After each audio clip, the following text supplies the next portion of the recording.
Ninaitwa Musa Fomawe Laus, ni mwenyekiti wa jimbo la Lulindi.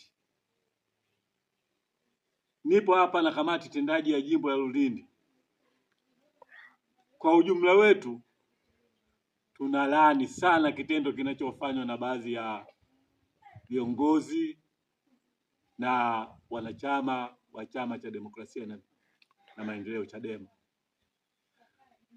Swala la kumtaja kiongozi wetu makamu mwenyekiti Bwana John Heche kwamba anakula fedha anazokula ni zipi? Maanake fedha zenyewe zilizoko ni za tone tone, fedha za ruzuku. Tangu chama kimefunguliwa bado chama hakijapewa fedha. Kwa hiyo sisi tunalaani tabia ya kutaka kugombanisha kati ya viongozi au kumchafua makamu mwenyekiti wa Chama cha Demokrasia na Maendeleo, Chadema. Sisi hatukubaliani nalo.